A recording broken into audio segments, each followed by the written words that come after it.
Hello. Here is a very, very brief introduction to our immune systems. I wonder if anyone's going to join me live. We have got the most amazing bodies which work really hard all of the time to keep us safe. They are quite incredible, and I don't think if humanity had tried to design its own body, it could have done a better job. It's so sophisticated, the way everything interacts with everything else. Really, I'm just amazed. It's really quite remarkable. So let's just have a very brief look at how these different bits happen, how it works, and what we can do to help it work too. So we start with a layer of our immune systems which is on the outside and near the surface, the barriers. So the things that actually physically stop the germs getting in when they can. So our skin, obviously, is a huge part of our immune system, and it works really hard to keep us safe. We've also got the lining of the things like our nose, our lungs, our digestive system, and our reproductive system, and anywhere else that I've missed for those mucous membranes. Bits of the body that are likely to encounter germs have a really mucousy lining, which is actually sort of an integral part of the lining of those organs.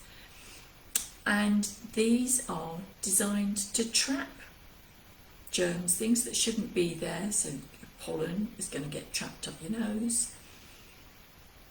That comes flooding out. So it's actually a good sign that your immunity is working when you get those sneezes around hay fever time. A good sign that it's working, but it's overworking then, isn't it? Because the pollen isn't something that it actually needs to be worried about. So this first line of defence, the skin, the mucous membrane and the fluids, that's working at the sort of barrier level. If things that shouldn't get through that, then in the blood we have got lots of killer cells which work in different ways to snap the germs up or engulf them or do lots of different things. Anyway, they get rid of the germs. And also in the blood, our bodies can remember what these germs are like, so that if it encounters them again, it can get rid of them more quickly. Very clever, because not only does it look at everything that comes in and make decisions about what's safe and what isn't safe, which when your immune system is working as well as it can be, is pretty accurate. So it makes decisions on what's safe and what isn't safe. It also makes decisions on what is actually part of the body, so what is self and can also be ignored. So that's pretty cool. If I'd been doing this 20 years ago, what I've said so far would have been pretty much the same. But the bit I'm going to say next, which is really, really very exciting, has become accepted much more recently, and there's still a lot of research ongoing. People in the complementary medicine field have been talking for a lot longer about this than people in conventional medicine, but they're catching up, they're getting there.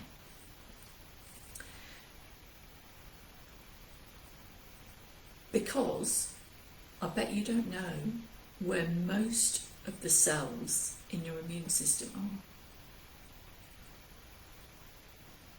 are, and how many cells are actually helping them.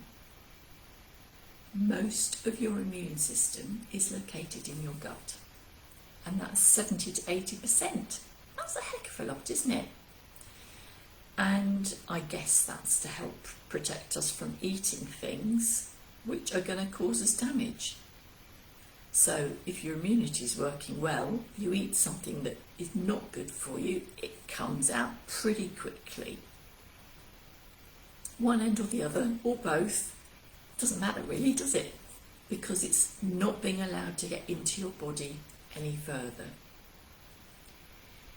And as well as the cells of our own immune system, we have a lot of helper cells. And this is the really, really new knowledge.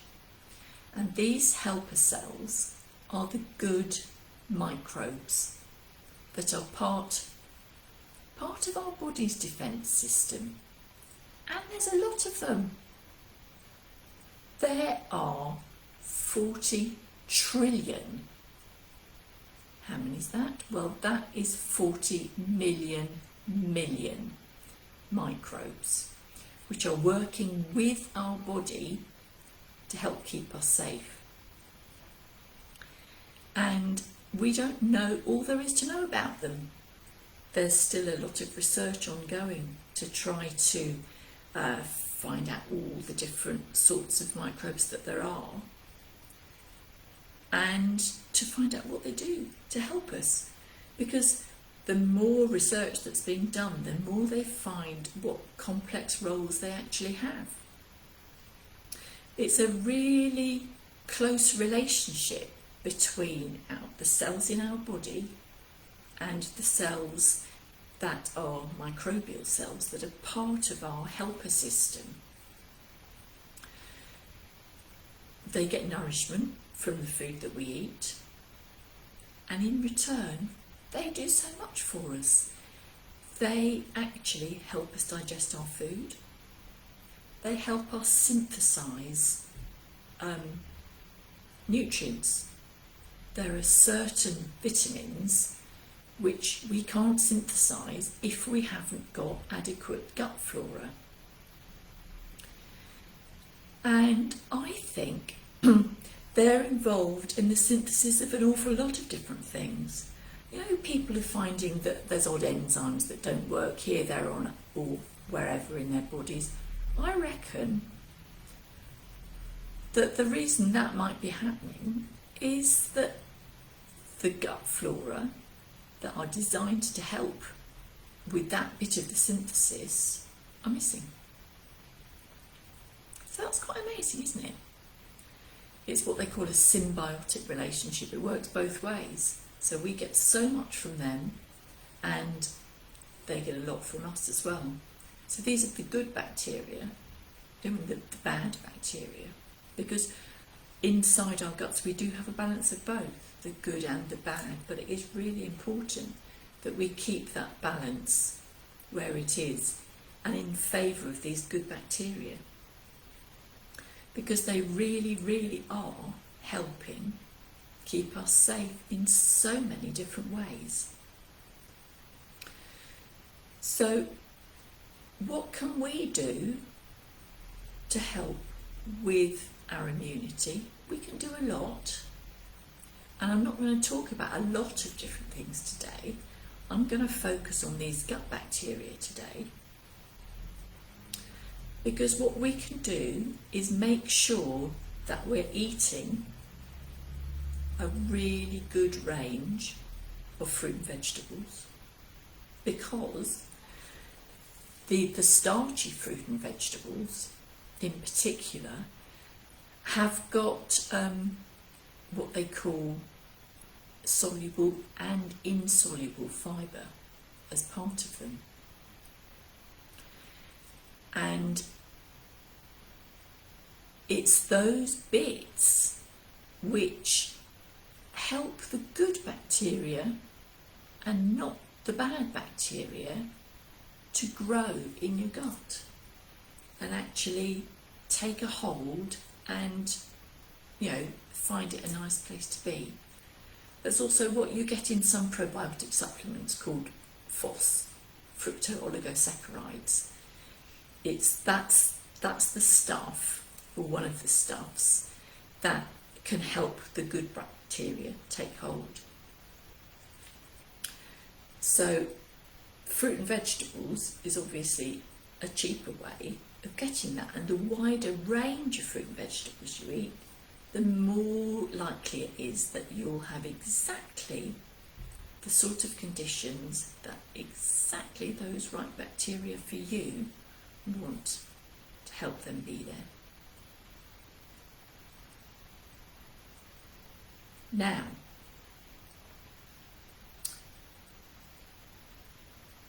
there are, of course, other things that we can do to help those good bacteria in our guts, and there are things that we do positively to not help them. So I think we all know now that if we have a course of antibiotics, those good bacteria are wiped out, as well as the bad bacteria, the ones that the antibiotics are meant to be targeting. And it's really important then to replenish the good bacteria afterwards. We don't eat the sorts of foods we used to eat. We don't eat as many fermented foods as we used to. And in our country, fermented foods haven't been as much part of our culture as they have elsewhere. So things like sauerkraut and kimchi, they're getting a bit trendy now. You can buy them in the shops. You've also got the really nice fermented drinks, the kombuchas, the kefirs, that you can buy as well. And those things, alongside cheese is fermented. Raw cheese is going to be a really good fermented product that you can eat. And yogurts. A plain yogurt, if you haven't got sugar added to it, that's also going to be really, really helpful to help keep your gut healthy, which is keeping your immunity healthy. So what aren't we doing, or what are we doing that really isn't helping at the moment keep our bodies healthy? We're all using an awful lot of hand sanitizer, aren't we? And that's going to, it's what it's designed to do, which is kill 99.9% of all known germs off your hands. I'm not too bothered about those being killed off. You are going to have good bacteria on your hands, because they live on your skin. They live inside us, they live on our skin. They don't know sort of to stop when they reach the opening of your mouth. They will, we have this cloud of good bacteria that's surrounding us. So I think they'll replenish themselves quite easily. But what does concern me a bit about these hand sands is the drying of your skin. Because I've seen quite a lot of people with really, really dry skin, and when it gets that dry, it can really easily get cracked and damaged.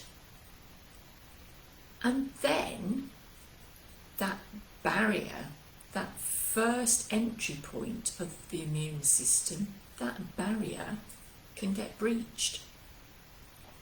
When your skin is cracked, you are more likely to get infections in your hands, sore hands, whatever. It's not good, it's not comfortable.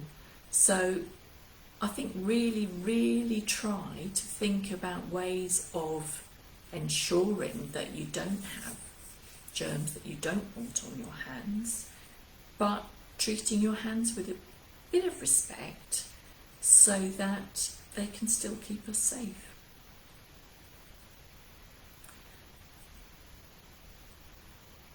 So things that are non-alcohol based, washing hands instead.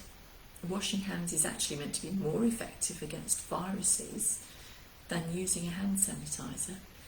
But as I say, it's the alcohol content that does worry me in terms of the health of our hands and our skin in general, because we don't want to breach that first line of defence.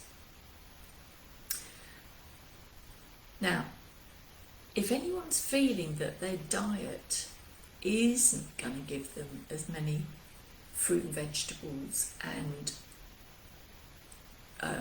enhance the good bacteria as much as they might like, if they want to give their immune system, the bit that's located in their gut, an extra boost, why not take a probiotic? I'd suggest that you get one with a good range of bacteria in. So you want a product that is going to give you 1 billion bacteria per dose. And you ideally want one that's going to contain 4, 5 different strains, because then the chances are that where you're a bit lower, you're going to get a top up. If you put all your eggs in just one strain, you might not bring your balance back into balance. Bring the good flora back into balance as easily. So I'd go for 4 or 5 different strains, and there are some that have been really well researched and found to be really helpful for boosting immunity. And I'm not going to splurge out their names now because they're long and complicated, but I will write them in the comments under this so that you can have a look at them if you'd like. And if you want to choose a probiotic, then choose one of those. But as I mentioned earlier, these probiotic foods, they have just as many really good bacteria in, and they're a good deal cheaper, and they're even cheaper if you make them yourself. So sauerkraut's really easy to make, kefir's really easy to make, yogurt you can buy really cheaply, but please get one that hasn't got sugar in, because the bacteria that like to eat sugar are the bacteria that you don't want to encourage. So start with your gut. That's the place to start to ensure that your immunity is working as well as it can be, because we all want to make sure that we're doing our bit to keep our bodies safe at the moment. Bye for now.